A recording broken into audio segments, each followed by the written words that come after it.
movement or peaceful resistance to work alongside this. All right. We have Simone Zimmerman in the building, ladies and gentlemen. She is responsible for the Israelism documentary. We've watched it on stream before.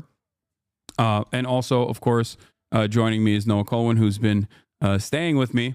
And I'm very excited to have you here. There's a lot we're going to talk about. You got to get real up close to the microphone when you speak, by the way, just before chat starts chirping at you. How we sounding? I just want to let you know, you are in the presence of StopAntisemitism.org's second runner-up for Anti-Semite of the Year. I did lose to... In 2020. In 2020.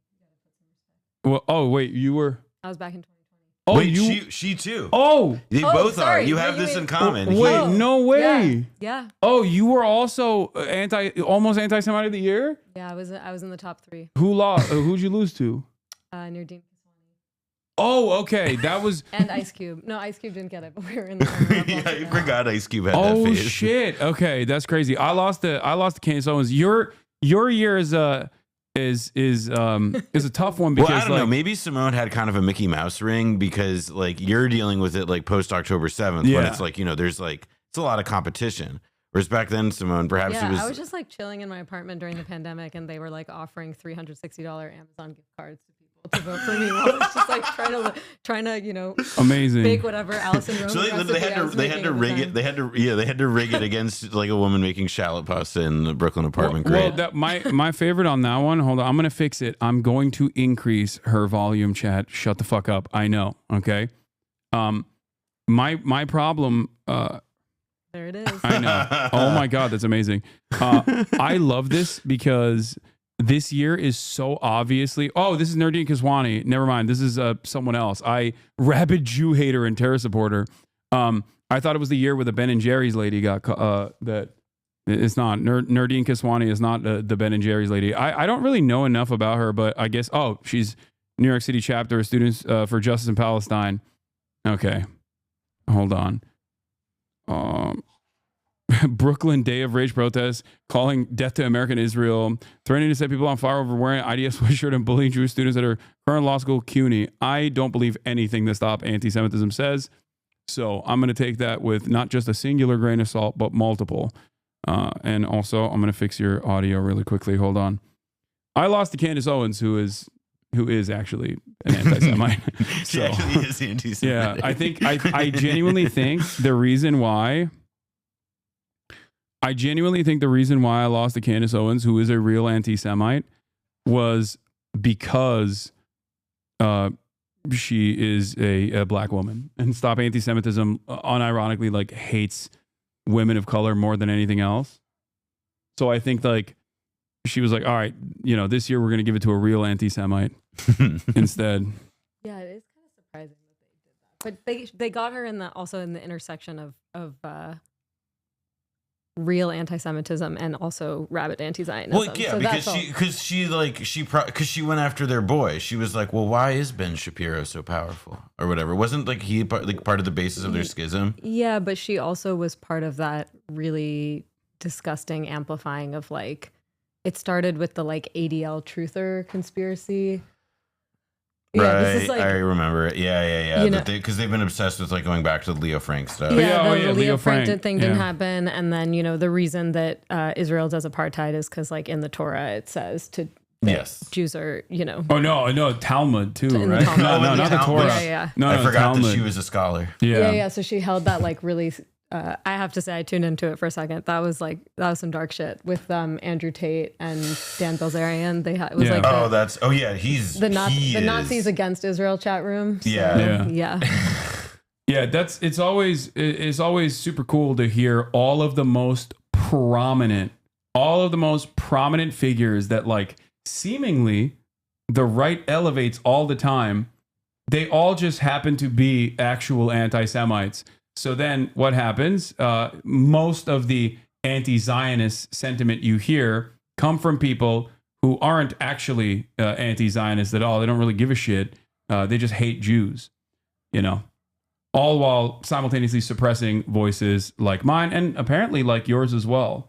I don't think a Jewish person has ever won Anti-Semite of the Year yet. Yeah, they don't want the smoke, dude. Yeah. That's crazy. Yeah, they just want us on the list. Yeah, those who don't know who are watching, also, I see a couple people in chat asking. Ice Cube had a moment. He had a moment where his relationship with the Jewish community was challenged because of some comments, but it's all good now. It's all in the past. It's all buried, and They got together. He's linked and built with the best of them in the Jewish establishment. Since. Noah was at the meetings, the media control meetings. Don't worry about it. I was there. I can vouch. We're all good. It's in the past. Yeah. Hasanabi is my favorite anti-Semite because he's constantly educating people about the harms of anti-Semitism, calls out anti-Semites, and never says anything anti-Semitic. Truly a positive example for anti-Semites everywhere. Yeah.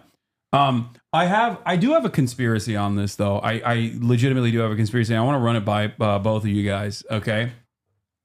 I have this suspicion that the likes of Dan Bilzerian and the likes of Andrew Tate and the likes of Candace Owens and like these very obviously anti-Semitic people are often elevated and highlighted because they're much easier to disparage, especially among like polite society, so that you can say, see, every single person that shits on Israel is not doing so because of some progressive reason. Or yeah, Jake Shields is another example too. But they're doing it because they're anti-Semitic. To basically cast this broad brush and to justify the notion that anti-Zionism and anti-Semitism are one of the same. And it's always born out of some mysterious secret anti-Semitism. That's the reason why, you know, Jews such as yourself are also criticizing Israel's actions. I think that's like a pretty good theory. I mean, I would say I think it's also it's good to elevate those people because then we don't have to pay attention to like all the Nazis who really love Israel and, you know, all the people on the far right that pro-Israel groups and Israeli government officials have really deep relationships with, and there are actually far more of those deep connections across the global far right with the pro-Israel movement than there are the Candace Owens of the world. Yeah, there are more rabidly anti-Semitic pro-Israel people out there than there are Jews anti-Zionist or pro-Zionist alike. That is something that a lot of people fail to comprehend or consider. Obviously, look at the Christian evangelical movement. Like those guys just simply either by force or gently want to send all the Jews to the desert so that the rapture can happen. And then, you know, everybody obviously burns in eternal hellfire unless they convert to Christianity. I would also add that like there is like I think a sense also with like that like right wing appreciation of Israel that like they look at the anti-Semitism is not just grounded in the like apocalyptic like millenarian style stuff about needing to gather all the Jews in Israel, although that's real for a lot of them. But it's also about this idea that like, oh yeah, the Jews run everything and we want to too. Like it's the idea of you're saying it's like a Japanese style of philo-Semitism. Yeah. No, it's like a model. It's like a model global minority thing. Like, can you believe like these guys are 0.002% of the world population yet drive like 20% of the discourse? Like imagine like, you know, how that would be if like, you know, India could finally stand up, or, you know, like pick a country that has like a raging nationalist movement at this moment that like, you know, could look at something like Israel and be like, that's a plausible outcome for us. You know, it's that to me explains a lot of it as well. Yeah, you notice I'm pretty sure StopAntisemitism.org did not go after Richard Spencer, who was, you know, very much like we want to do here what they've already done in Israel. Yeah, he called himself a white Zionist, I think. Yeah, he had this like really freaky confrontation with a rabbi at a university in Texas. I remember this really well, where he basically said like, "How can you call me an anti-Semite? I love what they've done with Israel. I think we should do it here." And the guy he was talking to was like, I remember pretty like he didn't quite have a good response to that. Yeah. That is, woke anti-Semitism. being pro-Israel is the greatest shield that you can have, as Ben Shapiro once famously openly admitted to when Ann Coulter was saying some shit about Jewish people. I don't know what she was saying, but she was saying like they control the media or whatever. And Ben Shapiro famously tweeted out, Ann Coulter regarding Jews. She loves Israel, so I will not lose sleep over her very obviously anti-Semitic statements. Like straight up, just kind of giving the game away, but nobody really cares. but that's just how it works, really. I will say there is a troublesome nature to, I think, a lot of the prominent conversation taking place right now with the likes of Patrick Bet-David, as Andrew Tate has returned from Romania to come to the United States of America and go on all these podcasts, go on his like media tour, where apparently biggest scam in history, Andrew Tate's explosive World War II theory challenges the narrative. Oh God. That's valuetainment. I find. Do you know who Patrick Bet-David is, Simone? I've like heard the name. But Wait, don't say anything. Oh no. Okay. No, Did you hold guys on. just talk about this on Bad Hasbara? Patrick Bet-David, we did. Yeah. That's No. So you do know his background then. Just a tiny bit, but go ahead. Because he is the most Israeli man who is not from Israel or Jewish. Jewish. His name is Patrick Bet-David. On first sight, you're like, Felix has said this as well, where he's like, oh, he's from Israel, right? And he's like, nope, he's not. He is Assyrian and Iranian, I believe. They fear nationalism Oh, when wait, white people you get can't banded hear it together. yet. Hold on. What does it mean that I'm valued? It's because they apply it to World War II. That's what he calls the They channel. say, well, white Valuetainment. nationalists This is do what podcast. Hitler did because he was a white nationalist. So they say that when white people get together and are nationalistic, it's like the Nazis. When other people get together and they're nationalistic, it's not. Is this actually true? Is this the largest psyop in history? I mean, World War II has had such a profound effect on our culture up until this point now. World War II is the basis for all good and bad in the entire world. If I say Noted scholar of history. It is Andrew like Tate. it is Yeah. like legitimately crazy to see somebody who is having like the conversation of an 8th grader, but it's like the names of like a bunch of like now people in the White House are on the wall behind him. Yeah. Like it's a little alarming. to you name the worst person in history, you'll probably say Hitler. You won't say Stalin, who killed more, because he was on our team. Or Mao. I love that they're also like deeply anti-communist at the same time. Like it makes sense, but liberals also have this kind of attitude. Like he's just doing.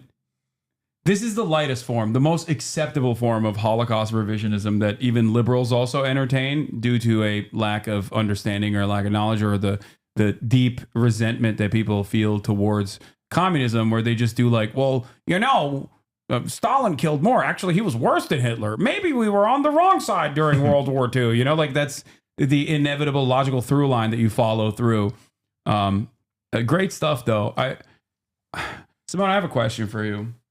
Let's go. This is something that I've talked about on Bad Hasbara as well, but I don't understand why liberal Zionists who are like otherwise progressive on other issues, especially those living in the United States of America, like how they don't foresee the allegiance that they've cultivated with guys not like Andrew Tate, but like, maybe the average American Christian Zionist as not on shaky grounds that could inevitably turn very dangerous towards them, but instead like this, permanent allegiance. Like I feel like when people started saying America was built on Judeo-Christian values, like there was a point where I think a lot of progressive liberal Zionist Jews started believing that. Yeah. And I don't know how you legitimately believe that. Like these guys will 100% quickly turn that conversation over to, no, America was built on Christian values. What the fuck are you talking about? Like there's already a lot of or always has been a lot of nascent, unexamined anti-Semitism everywhere in the United States of America and in the Western world.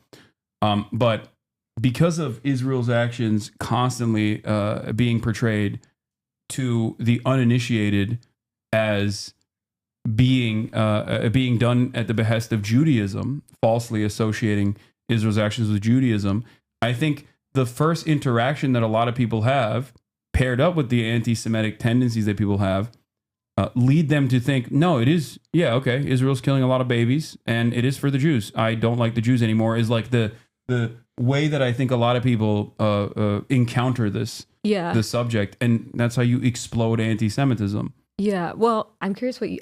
I'll say two things on that. Like, first of all, I think this is why it just really drives me crazy when I get accused of anti-Semitism, because I'm like, do you understand that the Jews who are publicly deconflating ourselves with Israel are actually doing more to fight anti-Semitism around the world right now than all the rest of these organizations that are, you know, they say they're fighting anti-Semitism, but they're actually just doing Israel advocacy.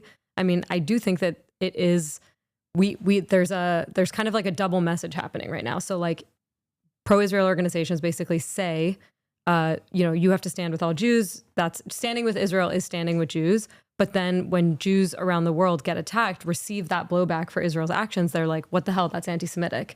And it's like, you can't really have it both ways. I think, as you said, like the average person, that contradiction doesn't make sense to them.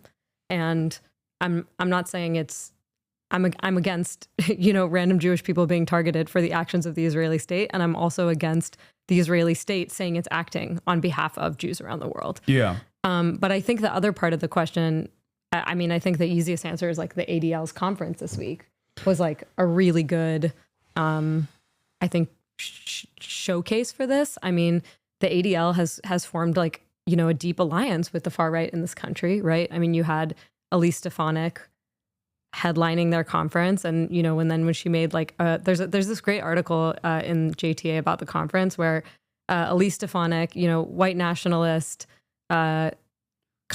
supported a Holocaust revisionist in a New York primary, famously. Did she really? Elise Stefanik, yeah. Hold on, let me pull it up real quick. She's my mom's registered to vote in her district. Really? Yeah, the upstate. It's oh, there you go. She's a special one. Elise Stefanik. It's crazy it's that crazy. she Like started. this woman, she literally made her name being one of the biggest proponents of Great Replacement theory in the House, and now she's like the champion of anti-Semitism on campus. Stefanik back candidate praised Hitler, questioned Texas and Buffalo shootings. Oh, there you go. Oh wait, Carl Palladino. Yeah. Oh my god. Well, he's like an old. That's amazing. I like that he's so yeah. Carl Palladino. He got in big trouble because he ran for New York governor, and it was like a total. He's been a walking nightmare for years. No, it makes sense that she would cling to that. Yeah. In 2022, Stefanik endorsed Carl Palladino in the election to succeed retiring U.S. Representative Chris Jacobs in the New York 23rd Congressional District. Stefanik reportedly had a history of disputes with Palladino's rival in a Republican primary. Palladino made comments on a radio show in 2021 praising Adolf Hitler, saying he was the kind of leader we need today. Stefanik condemned Palladino's remarks when asked about them by HuffPost, but did not withdraw her endorsement. After Palladino called for the execution of Attorney General Merrick Garland, former Republican Congresswoman Mia Love called upon Stefanik to rescind her endorsement of Palladino. Stefanik actively campaigned for Palladino, hosting a tele-rally for him the night before the primary. I mean, lines up. That's the number one. That is the number one defender of Jewish people. Our ambassador to the UN. Yeah. Fantastic stuff. I mean, it's crazy. So like, she's like the headline speaker at their conference, you know, then she makes some like kind of out of pocket pro-Trump. She like said something like, if Trump were president, October 7th wouldn't have happened. And then all of a sudden people were upset, right? And there's all these great quotes that are like, oh, this is a non-political conference. Like, what is she doing? You know, bringing politics in here. And I'm like, guys, where did you miss the memo? I mean, the one I think of is I still can't believe he blew this. Like apparently she got booed. Stefanik booed at ADL Summit for claiming October 7th wouldn't have happened under Trump. But to be clear, like everything else she said, you know, we're going to make the list of students. We're going to deport the students. We're going to fight anti-Semitism at the UN. I mean, all like the idea that all of that is fine. It's like, I think that there is, I'm curious if you experience this still. Like, I think in parts of the communities that we grew up in, there's an internal narrative that like Israel is kind of just like our own internal issue, right? And so we're glad that these people help us, and we have to form these unlikely alliances, and it doesn't connect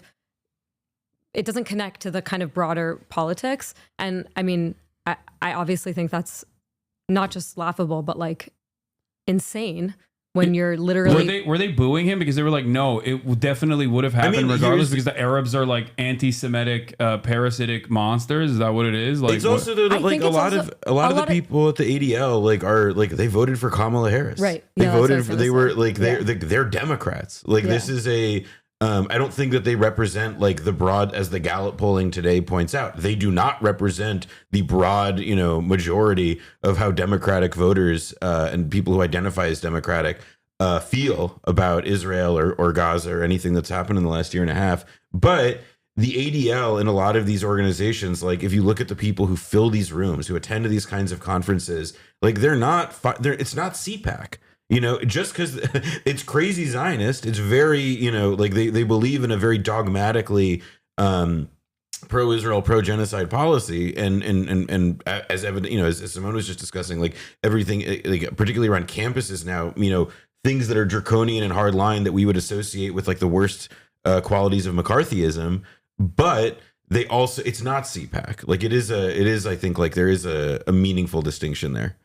Yeah, I mean, people still think they're at a conference of a civil rights organization that is literally helping dismantle civil rights protections in this country right now. Yeah. And the thing I was bringing up was the green, but to me, the like sort of the most emblematic, like the moment that like we'll be telling our kids about, like to this effect, is the like Elon Musk Sig Heil. Like that there was this, like that he does the salute. And shouts out Barry Weiss, my favorite. Immediately opens the door for all these other fucking people to do the same thing, whether it's Bannon or that weirdo priest. Like all these people do it. It becomes like this viral gesture that people associate with right-wing movements of the moment. It is normalization, cliched as the word is. And like Greenblatt's initial response was, well, and then he eventually has to. What did they call it? The awkward gesture? The awkward gesture. Yeah. And then he's autistic. Like, he's autistic. Oh, yeah, he's stimming or whatever. Yeah, and, then, and now Barry Weiss also. Yeah, so it's like it's like he's so that to me is the like in miniature. Like the whole thing just gets summed up in that like because these people are pro-Israel, they will give them not just the benefit of they'll defend them. Yeah. Yeah, but it's also important. Like this is what these people have been doing for years. I mean, Jonathan Greenblatt, took a selfie at the opening of the Jerusalem embassy when Trump moved the U.S. embassy to Jerusalem, like with a lineup of the craziest far right people who he had literally the ADL. Trump won. The ADL was against like Bannon. It was against all people he was putting in his administration. Yeah, they did the Jews will not replace us shit at Charlottesville, like 2017. It was like like within the first few months. That would be like 3 months from now, or sorry, 5 months from now, if it were the if in today's terms, like it was totally bizarre and like insane, but you're exactly right. He backed down. The Tree of Life synagogue shooting was a Trump supporter who literally outflanked Trump. He talked openly on Gab, the neo-Nazi website, about how I love Donald Trump, but he's not doing enough to like deal with the Jews that are bringing in the caravans, which is such a common trope that has existed in perpetuity whenever they like that. That's super normalized. Like that's what Tucker Carlson was talking about. The replacement. That's the replacement theory. That's what also Elise Stefanik has also boosted. So, and I think that's what the Buffalo shooter also believed. I will add, I think that a lot of people believe that like the anti-Semitism that arises from discourse about broader replacement theory, that there are elites who want to use immigrants to replace the disenfranchised right, true-blooded like Americans or whatever. Like they believe that like the anti-Semitic quality of that is like foam spilling over the glass. It's unfortunate, but the thrust of our point, which is that there is like this unaccountable elite that wants to replace you with like a Filipina nurse or whatever, like that's the ball game. And so Elise Stefanik, like, does she herself have anti-Jewish animus? At this rate, perhaps. But it's also entirely plausible to me that she doesn't have any, but she actively does not give a shit about those who do. This is definitely the bargain that people like at Tablet Magazine make, because they believe that the thrust of their argument is like wholly true and that they can identify with. So they will cover it up. They'll actively cover it up. Yeah. There was another funny moment where this contradiction amongst like a relatively progressive liberal Zionist figure who was wearing a fucking IDF dog tag at the anti-Semitism congressional hearing, talking to Josh Hawley. I don't know if you guys watched that. The one yesterday? I watched it yesterday yet. when it was happening. And it's like he has the yellow ribbon for the hostages. He has a fucking IDF dog tag on. And he has to describe to Josh Hawley that their position overall is, alongside the ADL's position apparently, that it is not acceptable to deport students for their, which I was shocked to hear that was the ADL position as well. But that their position as administrators in an institute of higher learning is that they should not deport students for protesting against Israel. And, this was someone from the ADL who said that? No, it was I forget what organization he was from. Was it Kevin Racklin from Nexus? Nexus, yeah. Now I don't know what his like actual opinions are, but it's very obvious that he was like even he was like, no, we can't. Like, that's not acceptable. Like, you can't just like deport people. And then Josh Hawley kept saying like, you don't want to deport students who assault Jews. You don't want to deport students who assault Jews. What's wrong with you? Yeah, and they accused him of being on ketamine. I have heard that. Oh, wait, Josh Hawley or the person from Nexus? Kennedy, I think Senator Kennedy asked Kevin if he was on ketamine. I mean, anyways, like I think the point is that like what basically has happened now is like you've had all these. Like Kevin, I would say, is someone who's like a kind of mainstream liberal Jewish guy who's society perspective. Yeah, he here it is. By the way, sorry, keep going. Well, it's just like at this point, what we've had happen is the kind of normalizing of saying that the positions that the vast majority of American Jews hold are it's a very slippery slope to just be. I mean, the obvious endpoint is Trump saying, the 80% of Jews who didn't vote for me are disloyal, all of that, calling Chuck Schumer a Palestinian, that whole kind of like discourse. And then Steve Bannon, I saw someone in the chat said this earlier. The Bannon just saying, liberal Jews who don't support Israel are the greatest threat to Israel, the greatest threat to our movement. But the point is that like when groups like the ADL constantly normalize calling people like me and Noah anti-Semites, out of the consensus, all these things, like it's just very easy to keep moving that bar like farther and farther to the right, where it just says that like the 80% of American Jews who aren't MAGA are disloyal.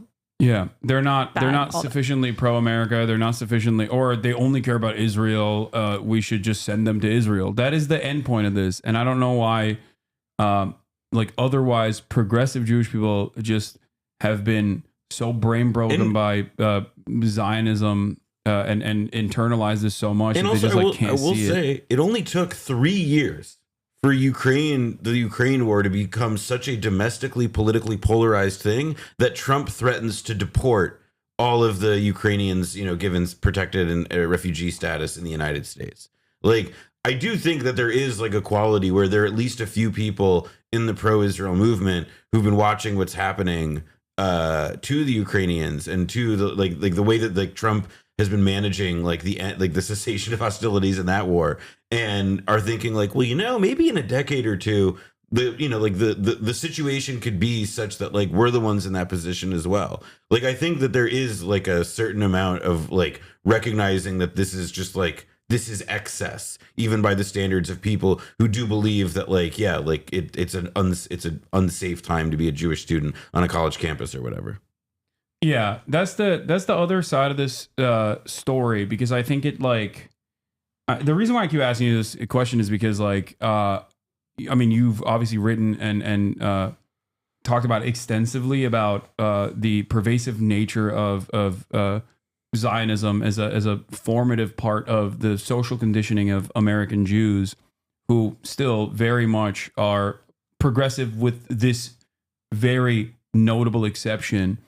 And there's a contradiction there.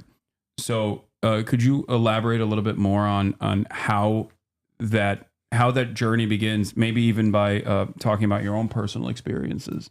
Sure. Yeah. Up? I mean, I'm going to grab a soda, by the way. Do you want anything? I left a glass of water on the counter. No. Hold on, I'm bringing that to you. But I'm going to get it from there. Oh, great. Go ahead. No, I'm good. Well, This is this one goes back. Yeah. This is great because Noah got to see some of this in action because we had our journeys alongside each other. I mean, I think that you just kind of said it, but those of us who were raised with this narrative of like civil rights, of being kind of on the side of social justice, I came to campus genuinely being like, I care about social justice. I care about Israel. These things are not in contradiction. Like, I'm gonna make some friends. I'm going to tell them my truth. They're going to teach me their truths. Like, it's all going to be good. And, for those who've seen Israelism, it was a long journey of kind of like facing the contradictions in the worldview that I was raised in. Many nights of like staying up late, talking with my roommates about why I believed the things that I believed. And ultimately it was, I think for people who are on campuses right now, like, I'm one of those people for whom campus activism like shook me to my core, and it didn't happen overnight. I initially was like, why is my community not doing good enough Israel advocacy? I went back being like, guys, we got to have better talking points. Like, we got to fight back against what these students are saying. And you were a Hasbara warrior. Oh yeah, 100%. And I was like, we got to do better Hasbara. And, I went looking for better answers, and the reality is that there aren't better answers because this thing is indefensible. And once you kind of stop using those justifications about most moral army that we're, I think it's really hard to face that people you love are complicit in something that is monstrous, and to face that like you think of yourself as a good person and you are supporting something that is bad. Yeah. And it takes a long time to kind of unlearn that kind of programming. And to like, Noah and I were both people who, like, as college students, really had to sit together and like turn over these worldviews together. Damn, she keeps throwing you under the bus, Noah. No, it's true though. I'll give her. Wait, throwing you under the bus? No. She's one step removed from pulling up the Berkeley article. No. Oh my God. I talked about on stream with them divestment. Your junior, like. Let's go. Yeah, exactly. Our shared experience. No, because Simone and all, like, I had a little bit before college because of my own experiences in Israel, like a bit more of the like loosening before I had come to campus. Like the jar on my Zionism had been loosened, let's say, or the lid on it. But then it was like when we were at the campus, like it like there was still a lot of work to do and a lot of room to grow in that we, to me at least, it felt like this like progressive, not in the political sense, but just this like this continuing experience of just like learning how this thing that we had felt was like our community, the world in which we came from, like the institutions and establishment that like taught us what we considered like the social justice values that we brought with us where we went, like this experience of like constant antagonism and rejection from like what were really not hostile positions or even that confrontational, particularly by the standards of today. Like we were, like Simone and I were very involved, in the way we got involved in that was we were involved in the J Street U chapter on our campus, which I've talked about on the stream before. Which you were, so you were like a little bit more woke already, though, in comparison to like. No, I say that, but it's like I came as a freshman. Simone was a junior, and like she was on the national board. She like we were like I organized Noah. Yeah, exactly. Like I'm here because of her. But the thing that was very like no wonder you were on the 2020 list. Just fucked up. The thing that was making little pro Hamas Jews all around American college campuses. I personally am responsible for all the blowback. Where's my royalty? We was this experience of like we tried to get like our chapter recognized by the Jewish Student Union within the Hillel, and that was this crazy ordeal, both because of the insane like bylaws of that organization, but it just became this excuse of like, yes, we want a two-state solution. Most of us identify as Zionists, and like we were not allowed to have our club be affiliated with Hillel. Like that was like to me part of this like experience of like combined with like learning and all of the whatever like the ballasts being removed, holding up my Zionism, like defenses like moral army falling away. Some of them already had by that time, but just it was, like I said, a progressive process that just sort of accelerated and sort of set, at least speaking for myself, certainly set me on the path of being even more critical of the even I guess even more critical of what I had felt. Like it was a journey. It wasn't like an end point. I didn't feel like, oh, I've had these realizations, it's over. It was like a process that set me into being into the kind of person and place I am today over many years. I would also say like the things that you and I experienced together on campus, it was like, you know, one of the critiques that we often get from people to our right is like, why aren't you trying to do change within the system? Why aren't you trying to do something that's like, I don't know, more conciliatory, more, you know, slow and incremental? And like, I cannot tell you like how radicalizing it was to be a like young liberal Zionist coming into my Hillel and just being like, hey, can we just like talk about this thing that I heard about? Or like, can I just have an activist who, you know, is deeply committed and lives there and but also wants to tell us about these things that he sees? And they would like, students would come into our meetings. And this is again, like, I can't even imagine a decade later. I know that what's happening to college students now is way crazier than what happened to us. I mean, we would bring these speakers, students would sit in our meetings with cameras. There's like 6 of us being like, hey, we just want to learn about what's happening in East Jerusalem. And like, but not to cut you off, but chat, at this point, she's not talking about like engaging in like anti-Zionist activism, right? You're still talking about like, oh no, yeah. She's talking about we her were like positions the nice as a liberal, kids at Hillel trying to be like, let's talk about the kind of harder things about Israel so we can try to make it better. Yeah. Like, because we care about our community, we want to talk about hard things and we want to try to change them from the inside. And I will add, like, if there was like a political dimension to it on the national level, which there was, so it's not an if, there was, it was, in the words of like the organization from J Street at the time, we were Obama's backing bloc. I mean, that was, you know, like I think of that phrase like all the time. Like the idea was we viewed ourselves as Obama's shooters on the college campus, backing up what his efforts were with John Kerry to bring about a 2-state solution. And, you know, like so to Simone's point about like what it meant, oh, why don't you work from change within the system? It was like we were doing educational events on campus focused on coexistence without any meaningful, like radical political valence. And then, you know, nationally, what was it? Saying that Obama's doing a good job. It was not radical by any particular crazy experience. This shadow says, people don't realize how ingrained Hasbro is to American Jews, especially young Jews. I remember at my Jew camp, we had an Israel day where Israeli soldiers would come to our camp and simulate combat drills with us. Everyone thought this was normal. Yeah. Like, there is I mean, look, as an outsider, okay, as someone who is not, also shout out Simone, we met at a J Street U conference in 2014, haha. What's up? Damn. Okay, why? Okay, all of you guys are actually connected to one another. What the hell is going on? That's right, Hassan. Everybody's met everybody. Keep an eye, Hassan. Be on good behavior, Hassan. So, oh God, I'm going to get clipped so hard. I feel like there must have been a pivotal moment for you, though. Like, so you're saying that the reaction that you got from like Jewish groups that technically are supposed to welcome you because like you just have dissent within your own in-group, them pushing you aside and saying that you're like woke, you're doing like woke, silly, anti-Israel nonsense, despite the fact that you were pro-Israel at the time. Was that like the pivotal moment that caused you to reflect on all of the like obvious propaganda that you were growing up with? Yeah, I mean, I would say it's always two kind of things at the same time. It's like you're seeing the reality on the ground in Palestine. You're seeing what Palestinians are experiencing. It's a radicalizing experience. And then at the same time, you come back and you're like, because initially I was like, guys, do you know about this? You know, it was like really innocent. I was like 18 and I was like, can we have a good faith conversation about this thing that seems really bad? And the answer is no, you can't have a good faith conversation. And one of the things they say is like, you're not supposed to air the community's dirty laundry. So we were like, my God, we were trying to have these conversations. Wait, to bring up the example of this, the one I will think about forever. Were you? I forget if you were abroad this semester, but when we went to the Consul General's house, no, you weren't there. Okay, no. So yeah, you were because you went.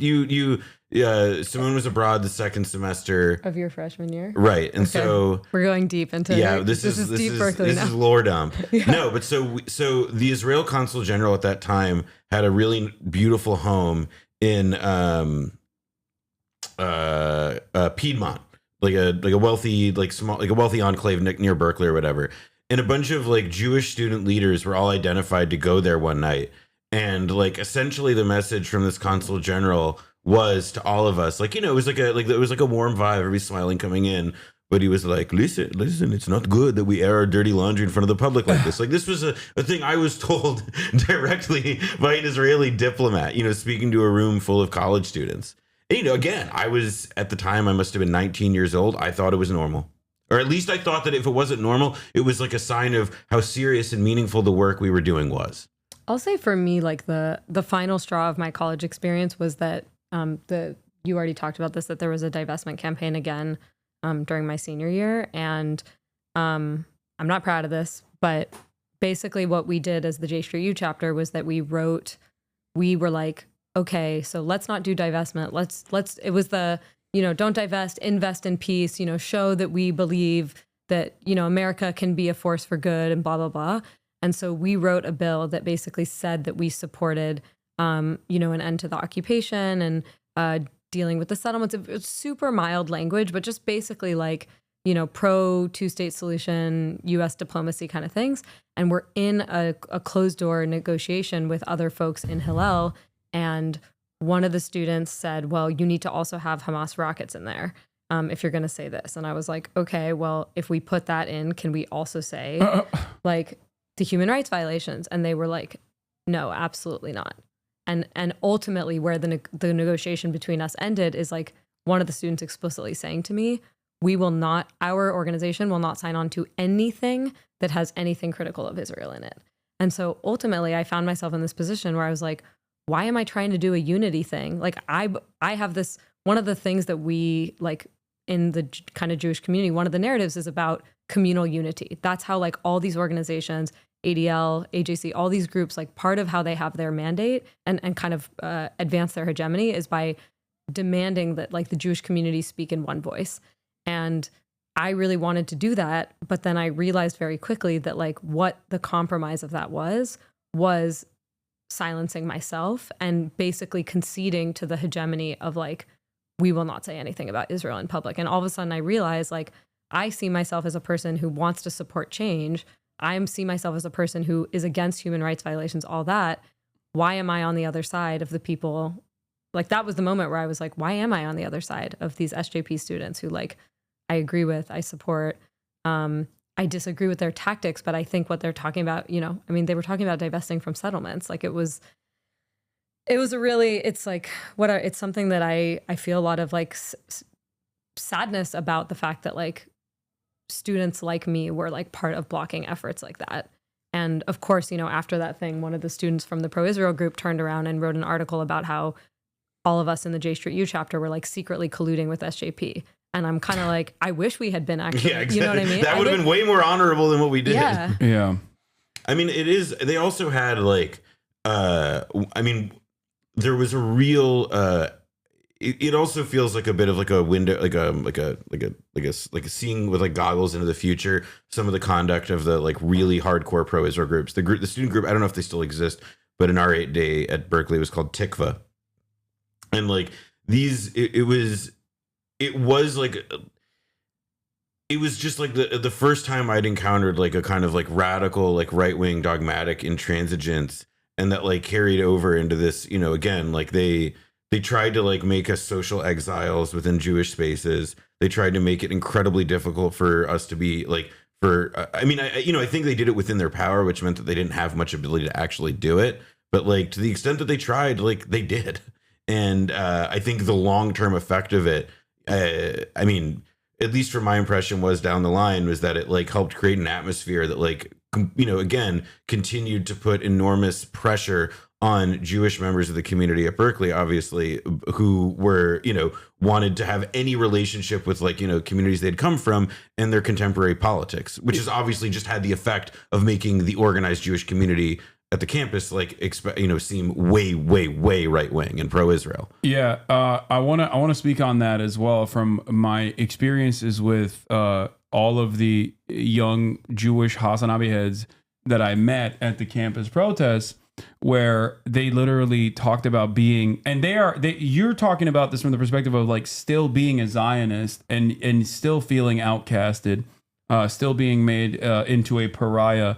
these guys were already at, like, they were involved with JVP or SJP, or sometimes unaffiliated, but like were obviously at the anti-Zionist protests on these college campuses. Many of them were, arrested as well. And they talked about not being able to take advantage of any of the Jewish community groups any longer because of their position on Israel. Like even if they were, even if they wanted to go to Hillel, for example, they were cast aside, and it made it harder for them to make friends. Is what they were like. It was a constant gripe that I heard from a lot of anti-Zionist Jews, that they felt isolated from their own community, the community they grew up in, for being brave and being bold and recognizing the truth. There's also a chatter in here that said, I haven't seen Simone's doc yet because when a screening was scheduled at my college campus in 2023, admin postponed the screening, then fired the professor who organized it without cause, then ended the beloved weekly free film screening program in retaliation at Emerson College. Oh shit, I just met your professor last week at the Jewish Left Conference in Boston. Yeah, we really do all know each other, I guess. Yeah. Yeah, that really sucks. By the way, just you can watch it. It is available for streaming now on Al Jazeera and on Vice. It's also on Amazon and Apple TV and whatever, but for free streaming, it is available. So similar to the chatter on screen, the professor that screened Israelism at Columbia back in early 2024 faced pushback from the admin to not show the doc, but she went ahead with it anyway. She has not been pushed to take a year off starting next semester. No way. I mean, she's been pushed to take a year off. She has not been pushed to take a year off starting next semester. What does that mean, Yubi? Maybe she has been. I think you meant she's been pushed to take a year off next semester. Oh, she has now been pushed to take a year off. Yeah. Shit, I haven't heard about that. People, the kind of censorship, the kind of cowardice that we're seeing from university administrations right now is completely insane. I mean, also for people who have seen the film, it's let's put it this way. I think it's like pretty mild compared to some of the things that. Oh yeah, yeah. That's the other thing. How mild it's. Yeah. But the point is that it's describing something that's accurate and true for people, and that's even worse. Yeah, that's something that I stress all the time, which is that, there's no place for anti-Semitism in this community. Obviously, like I don't allow it. There's not even like it. I actively work to try and pull people away from leaning into anti-Semitic opinions, anti-Semitic tendencies. And yet, time and time again, I get hit by the likes of ADL for all of the radical terrorism support that I engage in and all the anti-Semitism that I engage in. And there has been some success by the ADL pushback and other content creators as well in this space that have made it their lives mission to basically try and get me deplatformed.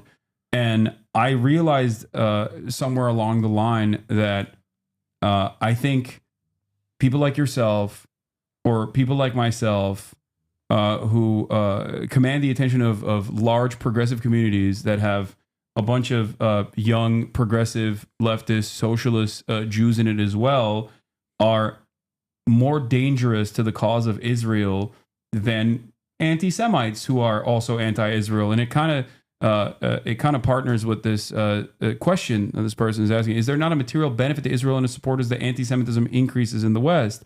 And I think that the reason why Benjamin Netanyahu can actively, when he's not engaging in Holocaust revisionism, collaborate with like open anti-Semitic ultra-nationalist figures in Europe and even in the United States of America is because it is beneficial to the interests of Israel that Jews in the West feel less safe. That way, they either have to go to Israel, or even if they don't go to Israel, they always offer material support to Israel because it is at the heart of the settler colonial project, the ethno-religious supremacist project of Zionism, that there is constant danger to you, and that's why we must be strong and we must dominate our enemies. And And Israel reconciles. You can be a fighter by doing Hasbara. Well, and it's like the idea is that like if anti-Semitism, like it's a sort of like here's like the logical procession of it. It's that like if we increase anti-Semitism in the West, if we make like the wandering Jew go back to where he wandered from, which is back to Israel, then it's he is embracing his true heritage and his identity, and that like structure of like hyper-nationalist logic and ethno-nationalist chauvinism is akin to the same logic that these people want to deploy to reconcile the political contradictions that exist in their own countries, in their own places, wherever those are. So it's also like it's that the anti-Semitism, like it helps Israel in the sense of like how Israel is it's currently constructed, but like it is like it serves a purpose in the worldview of these anti-Semites that's not just that they actually think Jews run things, which again, but it's like again this like model rogue state idea of this idea that like the way Israel has been able to use its ethno-nationalism to again resolve like to pull its country together in their view and to make it the vibrant place that it is, that's what's worth emulating, that's what's worth encouraging. So if anything, there is a twisted fucking way in which people view active anti-Semitism as actually being the most beneficial thing possible for the Jews in the long run. Yeah. And I think that is like an insane proposition. As someone whose name is Hassan, who's come to the United States of America numerous times before moving here in the post 9/11 universe, I always look at the situation. I'm like, it's as if Muslims in this country were actively being like, you don't understand. ISIS actually is true Islam, and you're Islamophobic for is saying that like what ISIS is doing is wrong. Like that's what it feels like to me when I hear someone who is like a vocal advocate for Israel over and over again. Except, of course, the difference there is that because of Islamophobia playing a formative role in manufacturing consent for the war on terror, people were actively making this comparison, actively tying Muslims back to ISIS, and saying this is your community problem. Whereas with Israel, due to the prevalence of the Israeli lobby and of course Israel's role in American foreign policy in the region and its importance to the American State Department, you have the dual loyalty tropes being played out in a woke fashion by like Jake Tapper on CNN, like, because that's what it is when Jake Tapper says like, oh, you're going to a Hillel and protesting against, or you're going to a synagogue and protesting against the state of Israel, you're anti-Semitic. Yeah, devoid of context, that does come across as anti-Semitic. But when you add the context, when you factor in the context of the situation, when there's literally a real estate sale happening at the fucking synagogue that is selling off stolen Palestinian land in the fucking West Bank, and that's what people are protesting, you're actively tying this settler colonial enterprise that's currently doing a genocide to Judaism in the hearts and minds of many Americans who don't have any association with Jews at all. Like they've never met a Jewish person, and they think like, oh yeah, they do run the media, I think. I don't know. Also, seems like they like killing babies. That's how anti-Semitism explodes in this country. I will also say, I think there's one other country where there's like the context and like at this bend in the conversation feels relevant to bring up, which is in the UK, where like I think that the kind of like the racial and ethnic, like ethno-nationalist paranoia that is kind of rapidly consuming that country in a way slightly different to here. Like they just had Suella Braverman, a woman of like I believe Indian background, but who was previously Home Secretary, who had just wrote this whole essay in I think the Telegraph, big British paper, about how like I'm British, but I would never call myself English because I know that's like. That's not, I know where I'm from is essentially what she's saying. And again, there is this like retreat that you see in a bunch of different big Western societies now to believing and affirming these like radically offensive and untrue essentialist characterizations of how people are. And, you know, similar to what you're describing about like the idea that it's like, you know, it's like meeting a Muslim person and saying, oh yeah, like you must love all that Sharia shit. Like, you know, just like an assumption, yes, that both people all relate to their backgrounds or religions and what have you in the same way, but also the idea that like there is a version, a parody, like carnival, like funhouse mirror idea of like what the most like raw and true ideas of these national you know, categories are. And for Jew, it's Israeli. And clear, evidently, you know, I would say, you know, to emphasize your comparison, I do believe that for like Americans and many people in the West, for Muslim, it is ISIS. Like that's the like kind of like pathetic logic that has increasingly become accepting and commonplace. You know, it's a triumph of ignorance. But then for us, you have Jewish organizations who like, instead of being like, yeah, no, all Jewish people are not this thing. Yes. They're all like, yes, Jewish people are connected to this thing, and they reinforce it.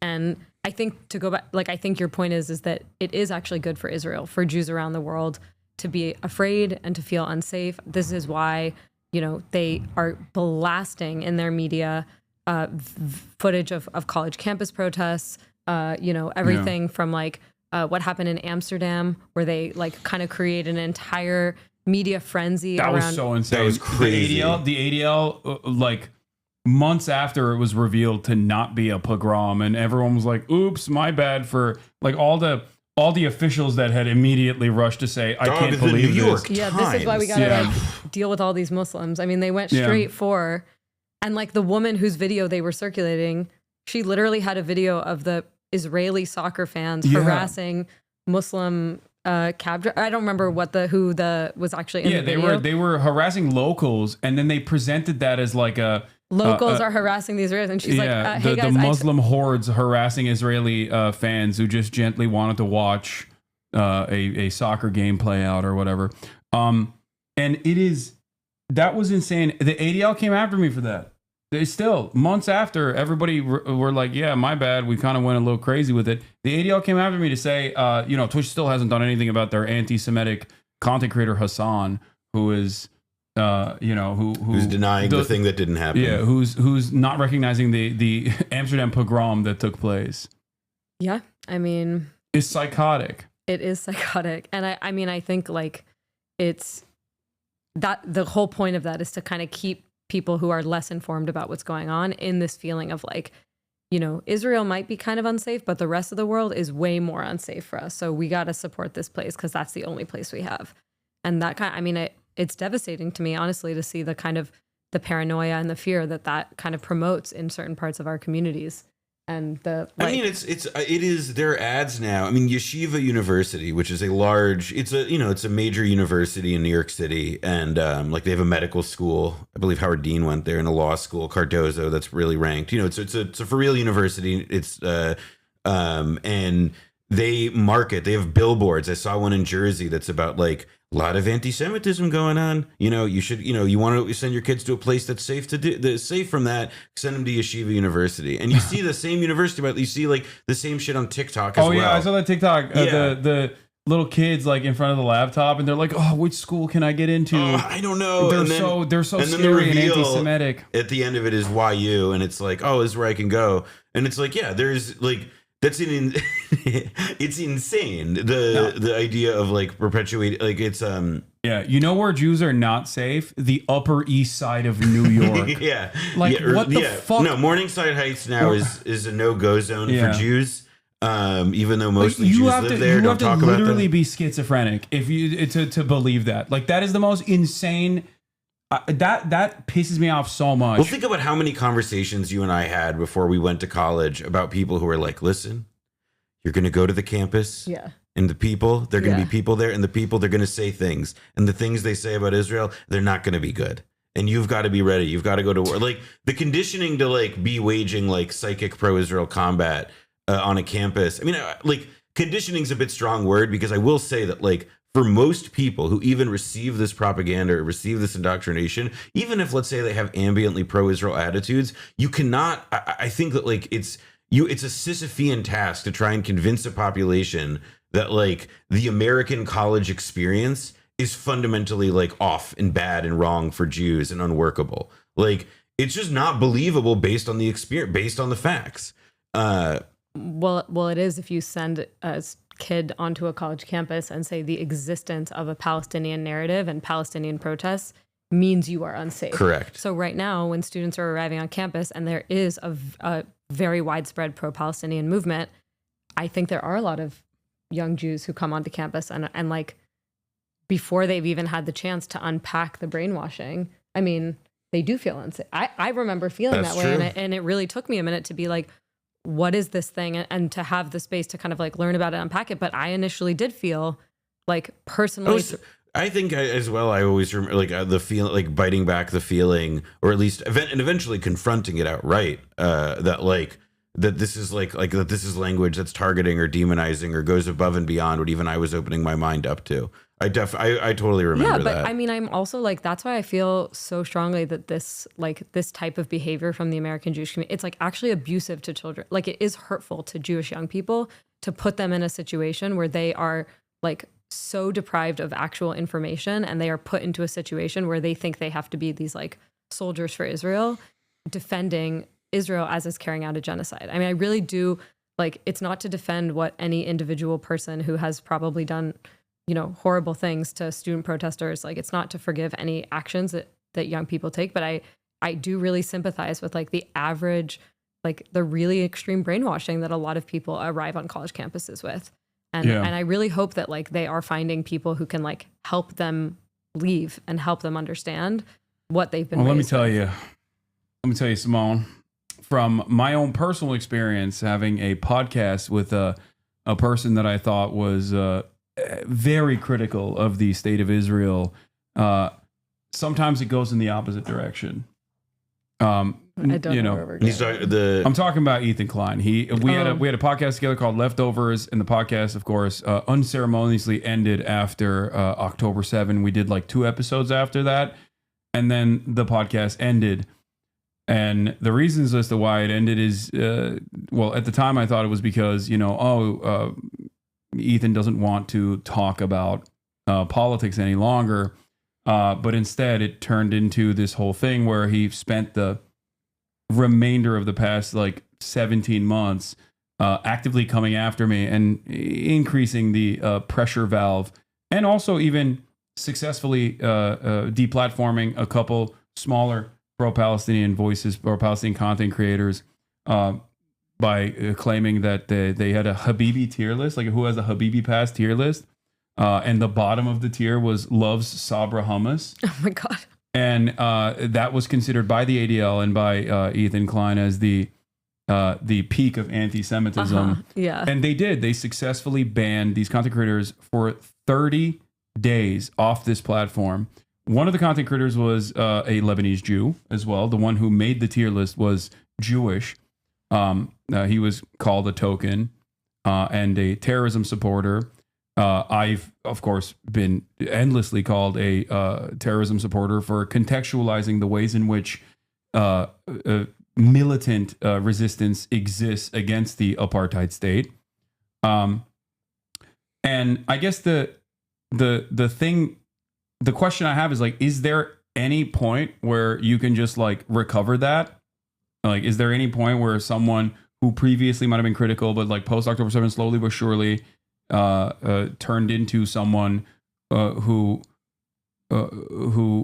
became very overtly pro-Israel, is like interested now in flying to Israel, I believe, with his family and showing everybody how wonderful and how multifaceted and how multicultural of a society Israel is, and is actively spending all of his bandwidth talking about the issue of Israel-Palestine while still simultaneously maintaining the position that they are truly pro-Palestinian, by the way. That's the Are you saying like, do you think he's ever going to come back? Is there any way that you can, like, not you personally, but is there any way that anyone can personally convince this person that, like, you know, they've lost their mind a little bit?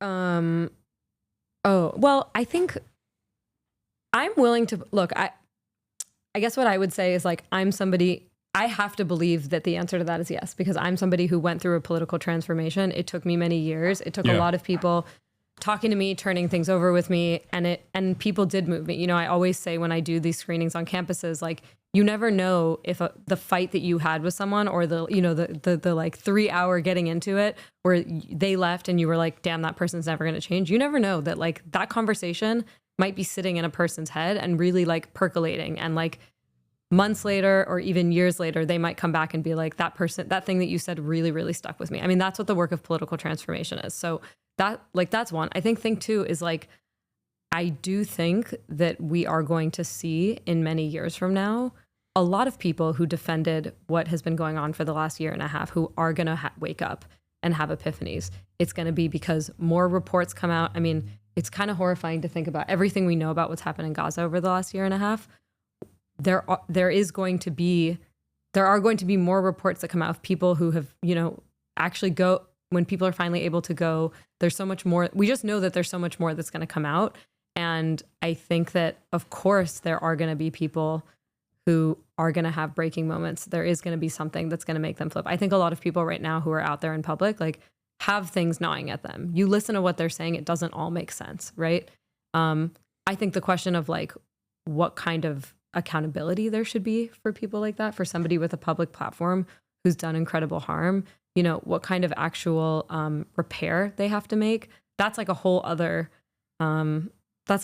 conversation to have. But I just have no doubt that there are going to be people who are, I mean, there's that, like, new book. I haven't gotten to read it yet, but there's that new book, like, One Day Everybody's going to be against this, right? Yeah. And we're already seeing now, like, Trump all of a sudden says, he's going to build these villas in Gaza. And all of a sudden people are like, this is the most horrible idea I've ever heard of in my life, as if they haven't been witnessing an ethnic cleansing campaign underway for the last year and a half. So I mean, think even just the fact that Trump is going to be stamping a lot of this means that you're going to have more and more people coming out and being willing to say things. And I would also say that, like, the only thing on a personal level, I affirm everything Simone said, having also been somebody on the receiving end of those similar kinds of conversations, and hoping that, the grace extended to me, I can extend to others in the right context. But to that point, like, I think that people, like, you should also evaluate, like, how do people live, and, like, what are they hearing, and what's in their ears, and what context are they existing in. And I think for people necessarily, like, whom Hassan's talking about, and Ethan, who, like, they work themselves into a frenzy, and they make it difficult for others to reach them. And I don't think that, that should necessarily change how one person acts, that, like, oh yeah, like, will that person come into the fold? Should I try and extend every effort to reach them? I don't know. But it does mean that, like, yeah, we should extend, the hope, I guess, would be that, like, you can, inspire some change in a conversation with people. But if they don't want to hear and they're unwilling to change, then they won't. I would also just say, like, I mean, sounds like you got to deal with that relationship, but that's just one, that's like almost a placeholder, really. Yeah, but I guess, like, for me, I'm just like, somebody like that at this point has, like, a personal stake in not changing, because he's getting a lot of affirmation from his platform and so, like, that's where you have to also be like, this person's career is now tied to not changing his mind. But there are a lot of people who listen to him who I think are worth speaking to, and are worth that's trying. Exactly perfect. You described it perfectly. That is my big frustration, is not this, like, singular individual who is very narcissistic, as most content creators are. I'm certainly not innocent of this either.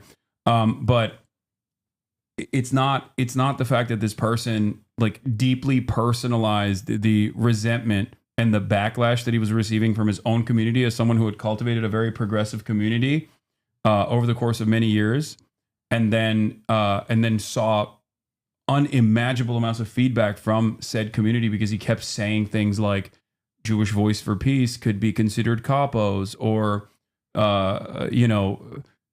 telling a queer Muslim content creator that, like, enjoy Hamas, like, Hamas will kill you for doing drugs and being gay, go to Gaza and enjoy that. Like, when people see stuff like that, they understand that, this is coming from a place where you have some unresolved contradictions in your mind about Israel, and you cannot, like, disassociate from Israel in a way that is meaningful.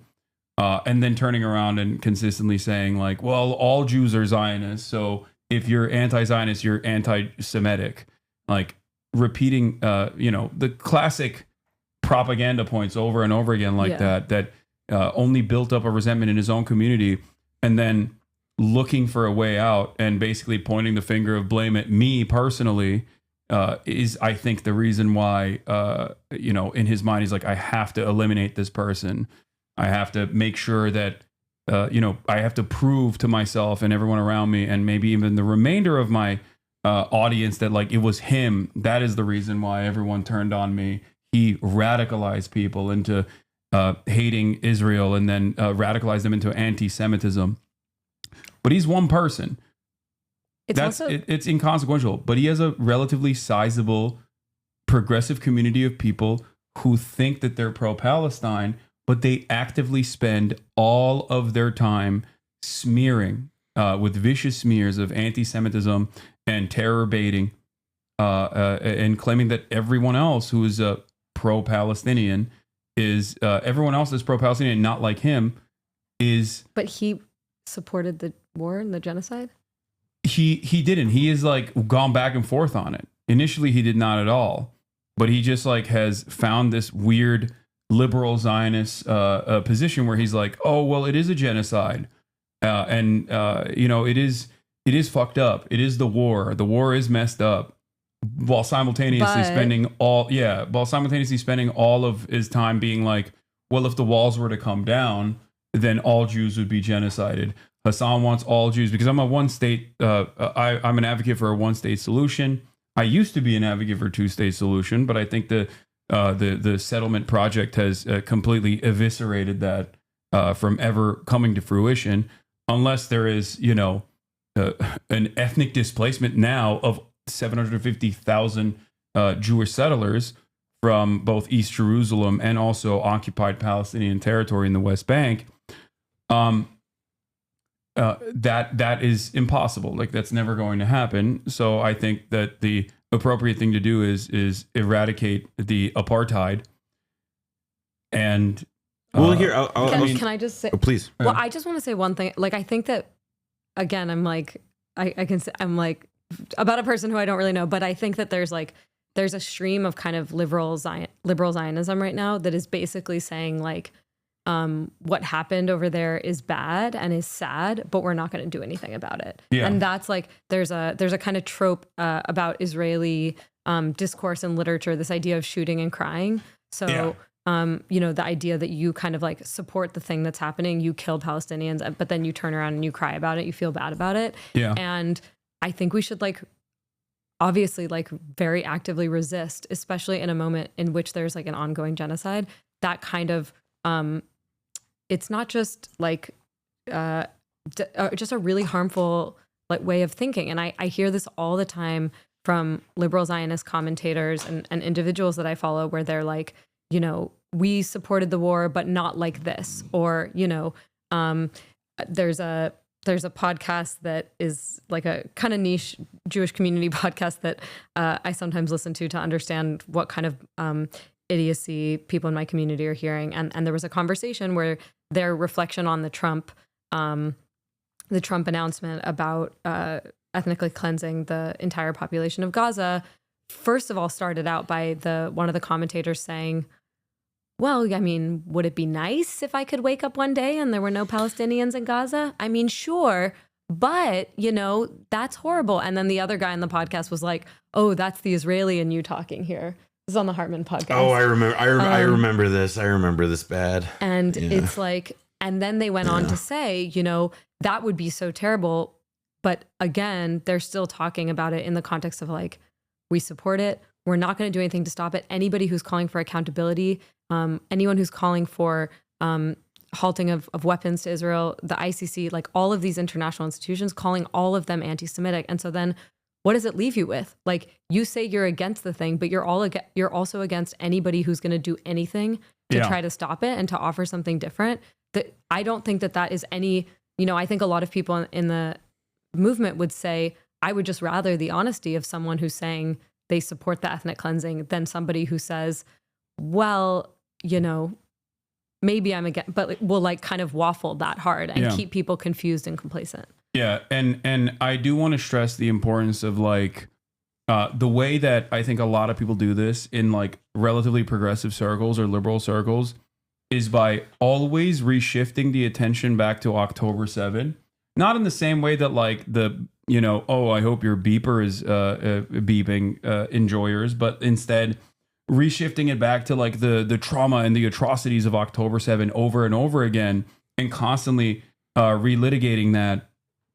And also spreading misinformation in the process as well, like, you know, mass rapes that took place or any number of different things that they say that has not been substantiated thus far. And you know, actively saying like, you're a rape denier over and over again. And hyper focusing on the militancy aspect of those who are resisting against a settler colonial occupying force that has, under international law, no right to go into Gaza and bomb it into oblivion as a belligerent occupier. And I don't know how to bring people back from that position when they constantly turn around and just go back to like, well, the Ansar Allah movement is bad, the Hamas is bad, Hezbollah is bad. Like how dare you say that like these people have an understandable need for emancipation, and of course there is an inevitability to like you know, militancy happening as a direct consequence of like endless bombing campaigns that orphan hundreds of thousands of children. I think that there is like embedded in all this and sort of like what is implied by acknowledging like the horrors of what's going on and that it's really bad. But the thing that they can't, like that is acknowledged implicitly in that, but that they can't express, is the idea that then like, well, what reaction might this engender in the people that we do this to?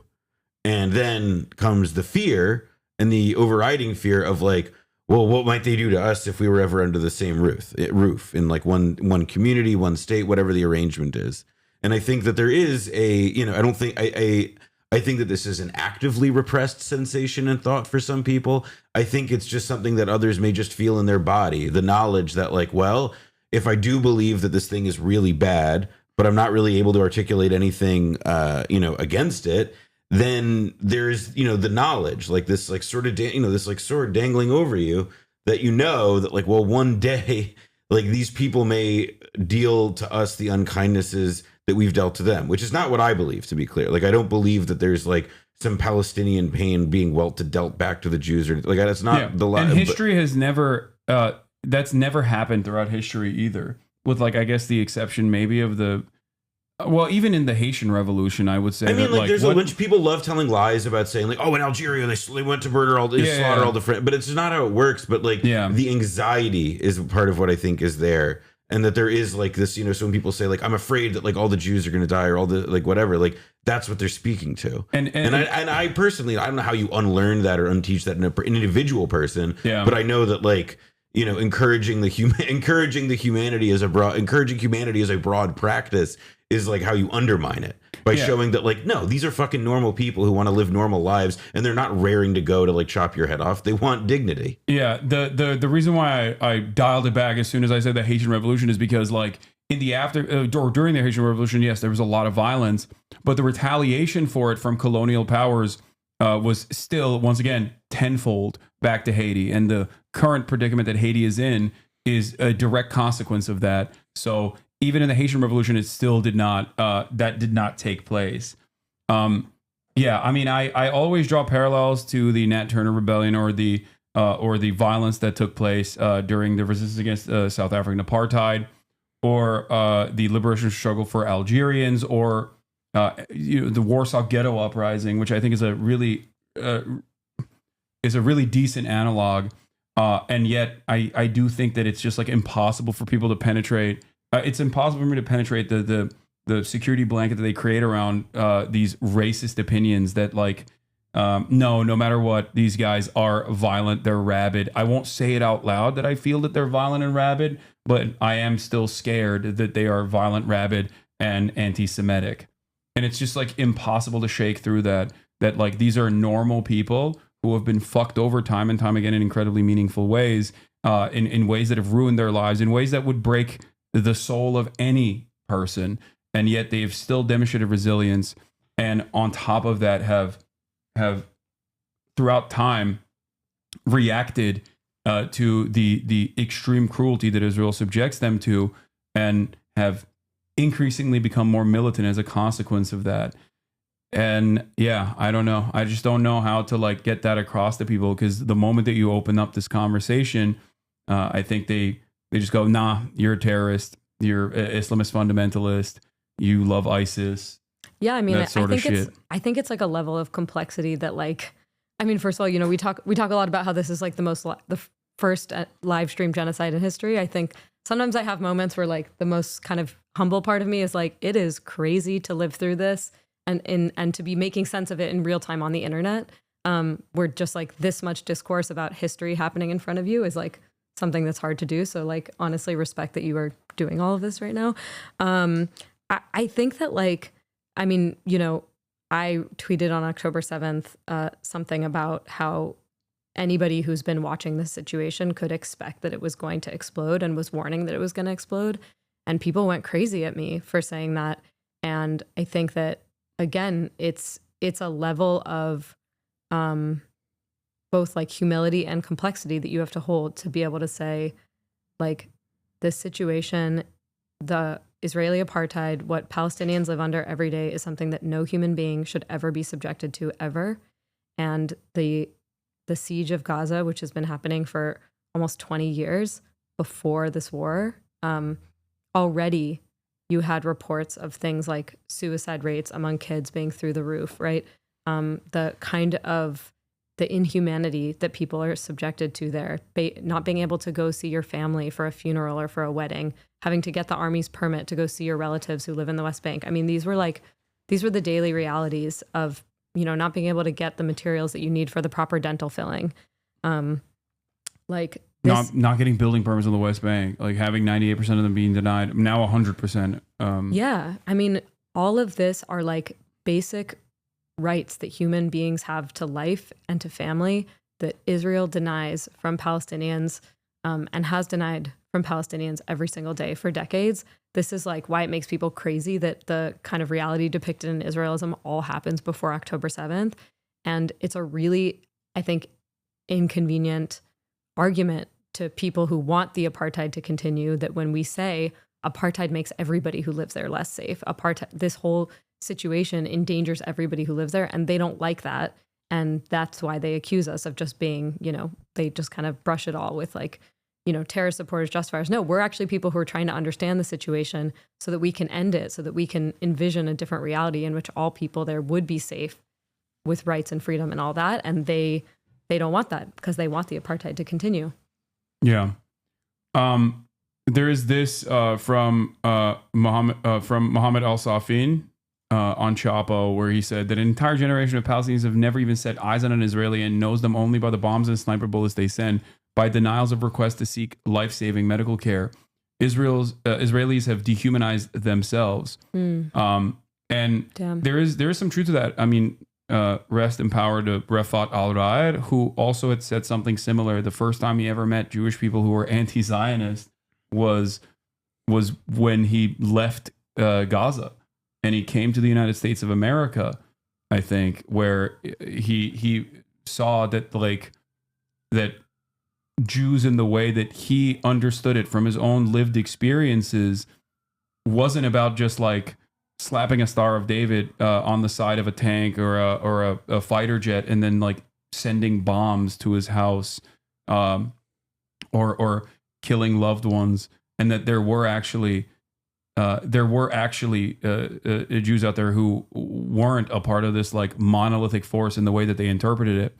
And I think that Americans especially have, progressive Americans especially, have this understanding that like radicalization only happens in like online forums when you don't have access to your favorite Twinkie for the weekend, or I don't know, like when you can't eat burger.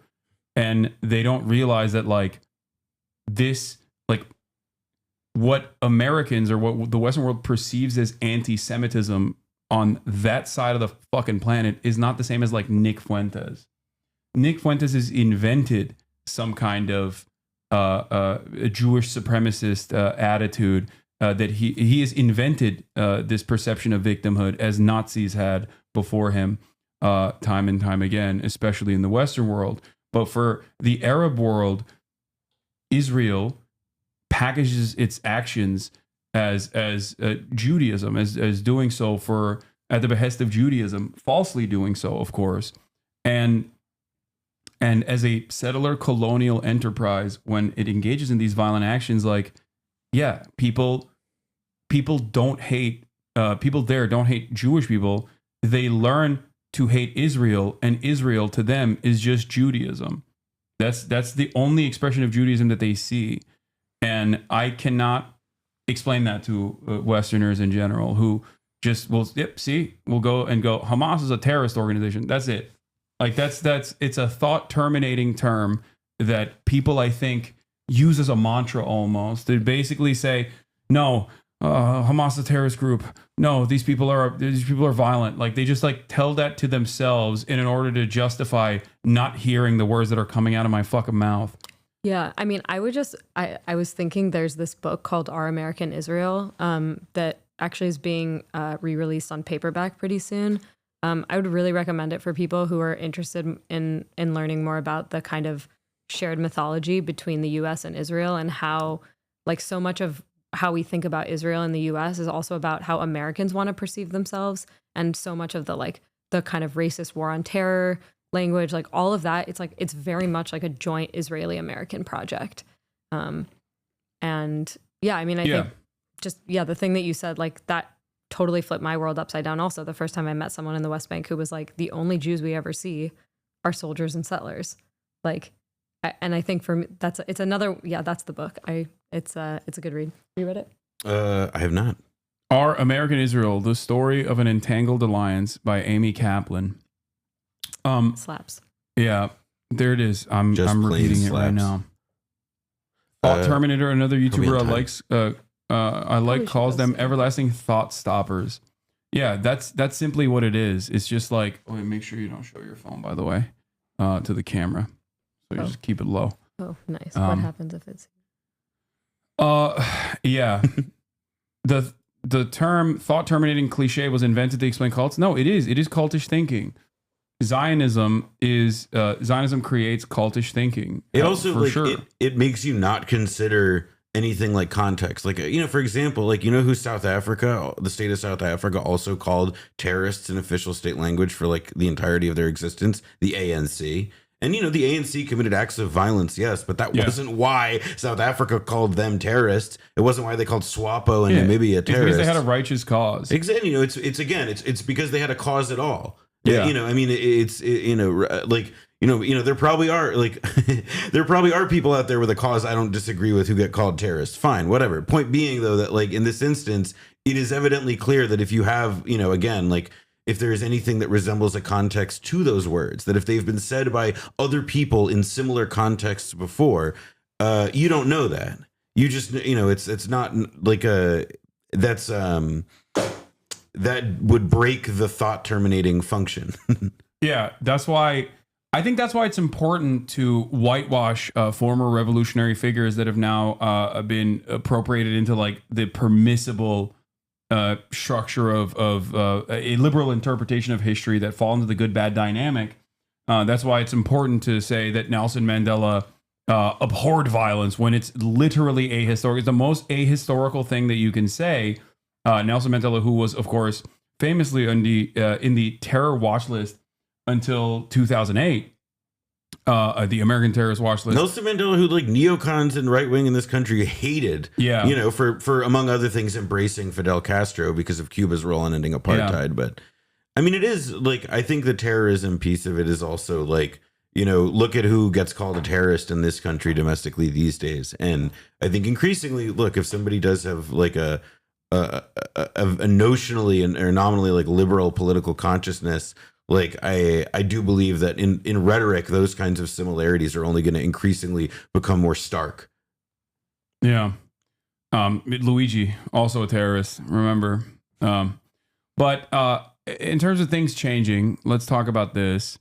Gallup poll shows U.S. sympathies shifting in the Middle East. Among Democrats, 59% sympathize more with Palestinians compared to 21% with Israel. Insane. That is a fucking insane change of attitude. That is a generational shift. Look at this.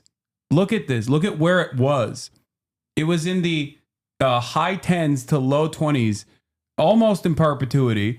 And then what happens? What happens at like around this this time frame? I'll tell you what happens. As much as I criticize these NGOs from time to time for playing a formative role in American imperialism, they actively say Israel's an apartheid. Okay? It's right around the same time where Israel sieges Gaza again. And the Great Wall of Return, Great March of Return as well, sorry. Great March of Return.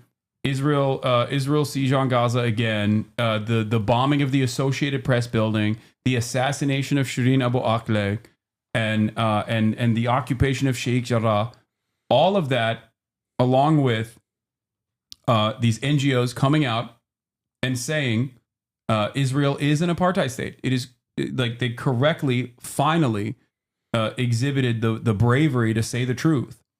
And I think in that process, as also alternative media was growing as well, and there was a more independent thought in this issue, and that people could have access directly to the Palestinians who could speak on their own personal plight.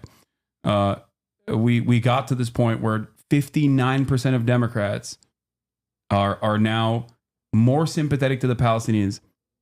It's crazy. It also, I will say, like, if you look at that graph, like the trend line initiates downward, like in a meaningful sense, like before October 7th, it accelerates way afterward, to be clear. We see the big drop there, but I think it's worth emphasizing that it is like, this was an acceleration of a trajectory that, like, I think Simone and I definitely would, I feel like we sensed and were conscious of when we were in college, you know, like it was, you could sense that a dam was breaking and that it was along generational lines, especially that it was just increasingly difficult for people who didn't have like inherited dogmas around this, if they're not Jewish and identify as Democrats, to like justify any piece of what they were reading in the news. Yeah, I mean, also like these numbers on American Jews are also moving like crazy. Oh, astonishingly. Yeah.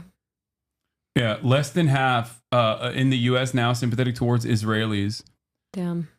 I will say that's a crazy way to phrase that, just because it's like not like it's just kind of funny. Like, they're not sympathetic to Israelis. They see an Israeli down walking the street and they say, I don't have much sympathy for him. It just is a funny way of phrasing it to me. Yeah. Also, that also has the underlying assumption of like secret anti-Semitism baked into it, baked into the collective consciousness of people who are, you know, liberal or progressive. That's why. Because if anybody fucking said that about like French people, no one would be like, oh, I don't give a shit. Yeah, fuck the French. You know what I mean? Or British people.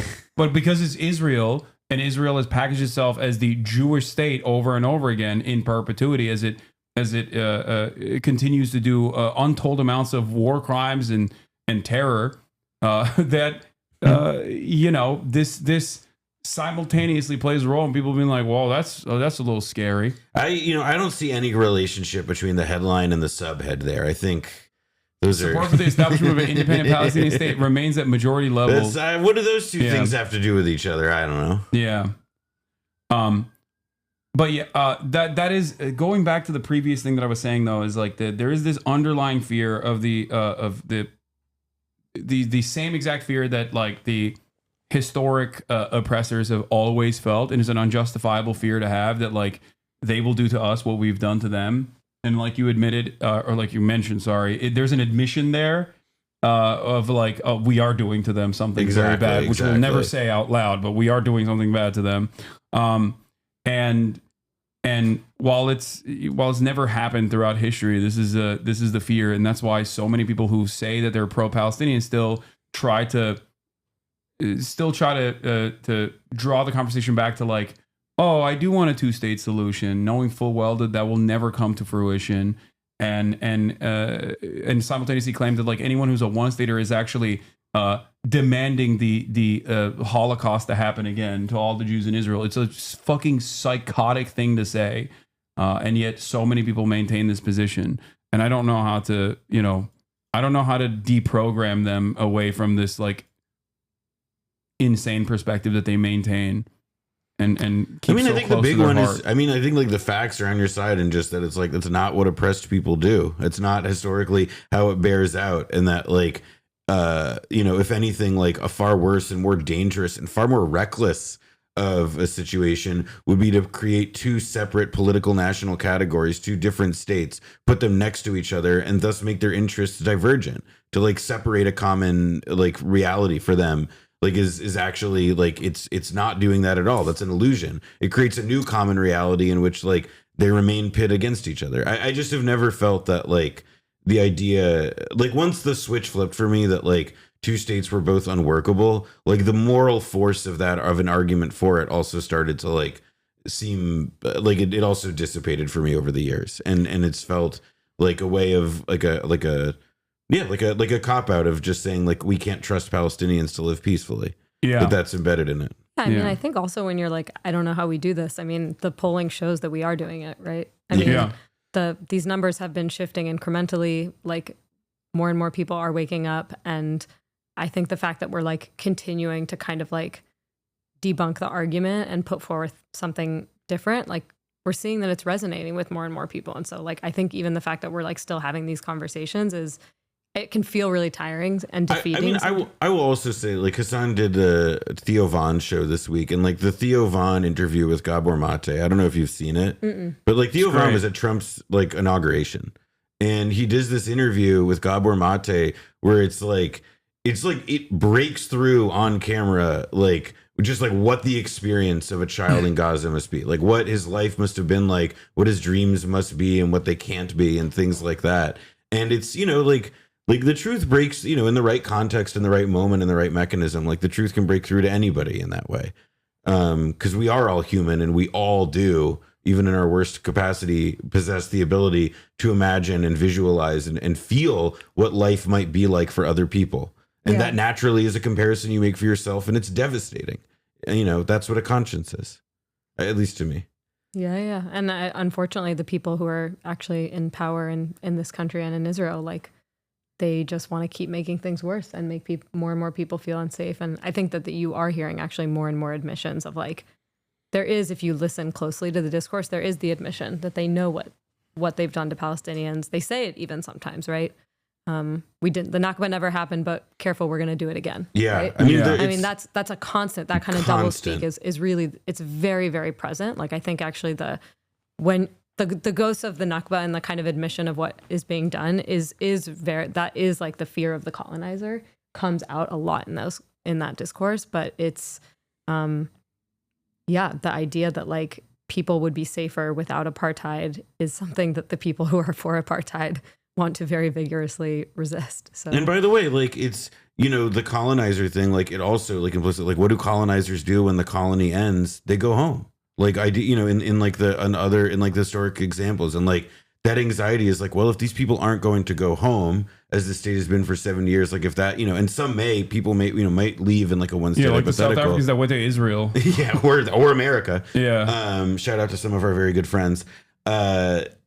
I do think though that there is like a like that's part of like it's that's what is like that latches itself onto this anxiety as well, that like the fear of the colonizer also is like this fear that like they will be made to upend and surrender everything.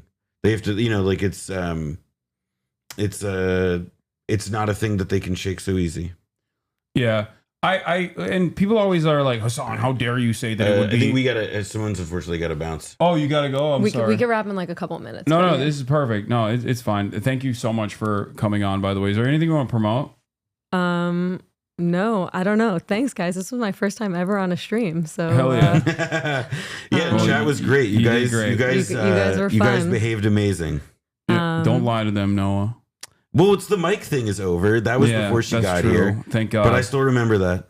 No. Yeah. You guys were nuts. This was great. The dog's amazing. All right. Kia. I'm gonna see my friend out. Okay, perfect. Be right All back. Well, thank you so much for thanks coming on.